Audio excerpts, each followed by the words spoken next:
और इसी के साथ-साथ हमारे साथ एक और ख़ास मेहमान जुड़े हैं, एलकेपी सिक्योरिटीज़ के वत्सल बुआ। बहुत-बहुत स्वागत है आपका वत्सल जी। और इसी के साथ-साथ वत्सल जी अगला लाइव कॉलर हमारे साथ जुड़ने के लिए तैयार है, उनको भी कॉल में शामिल कर लेते हैं। गणेश बहुत-बहुत स्वागत है आपका, बताइए क्या सवाल है? मैडम मेरे पास एलआईसी के 330 शेयर से हुँ, 4 हुँ। से 14 भाव की खरीदी है, तो उसका टारगेट बताइए सर।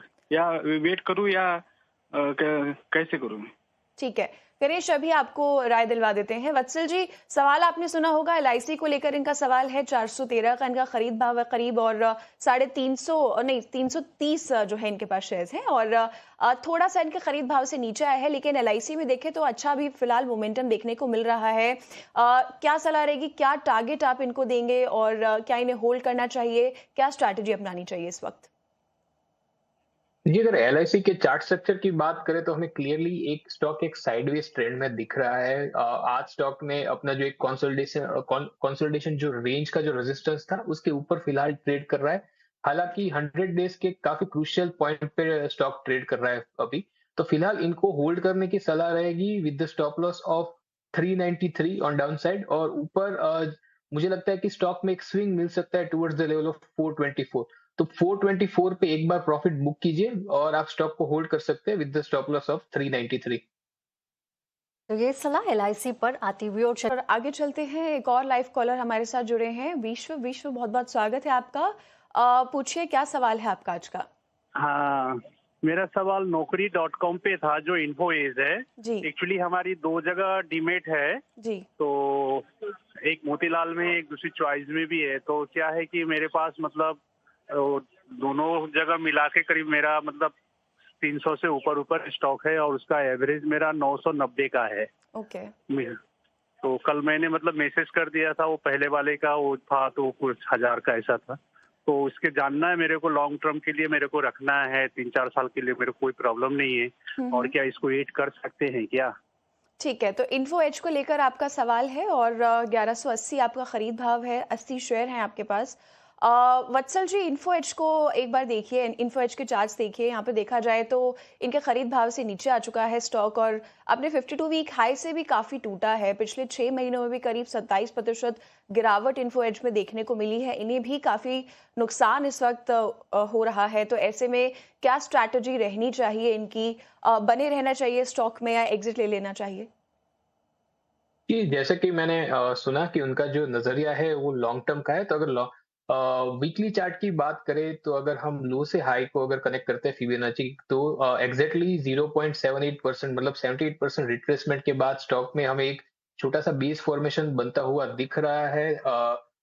900 से 930 के लेवल पे एक बेस फॉर्मेशन बनता हुआ दिख रहा है। तो मुझे लगता है कि अगर इनका एक लॉन्ग टर्म का नजरिया है तो स्टॉक को होल्ड कर सकते हो। आपको एक अच्छा खासा मोमेंटम तभी बन पाएगा जब स्टॉक क्लोज देगा अबव द लेवल ऑफ 1100। तब तक मुझे लगता है कि एक कंसोलिडेशन एक साइडवेज ट्रेंड दिख सकता है। हालांकि मैं एक टेक्निकल ग्राउंड्स पे इसको आपको बोल रहा हूँ, एडवाइस कर रहा हूँ, तो मेरे लिए एक स्टॉप लॉस आपको बताना जरूरी रहेगा। तो आपका एक स्टॉप लॉस रहना चाहिए 900 का। तो 900 के स्टॉप लॉस के साथ आप स्टॉक को होल्ड कर सकते हो। 1100 के बाद आपको एक अच्छा खासा मोमेंट एक रिकवरी मोमेंटम स्टॉक में देखने को मिलेगा आफ्टर प्रोलॉन्ग डाउन ट्रेंड।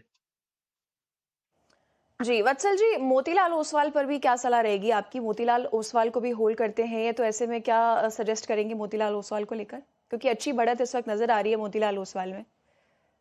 जी, अगर मैं मोतीलाल ओसवाल की बात करूं तो I think the stock is from capital index और कैपिटल इंडेक्स पूरा ही मुझे अच्छा लग रहा है। मोतीलाल ओसवाल की बात करें तो एक head and shoulder kind of pattern का स्टॉक ने ब्रेकआउट दिया है। तो व्यू पॉइंट क्लियरली स्टॉक के लिए बुलिश बन रहा है। आप स्टॉक को होल्ड कर सकते हो with the stop loss of 880। ऊपर मुझे लगता है कि स्टॉक जा सकता है टुवर्ड्स द लेवल ऑफ 1050।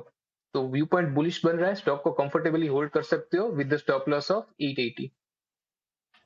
चलिए, तो ये सलाह आती हुई मोतीलाल ओसवाल और इन्फो एज को लेकर और फिलहाल वक्त हो चुका है एक छोटे से ब्रेक का, लेकिन आप लगातार हमारे साथ बने रहिए और अपने सवाल हम तक पहुंचाते रहिए।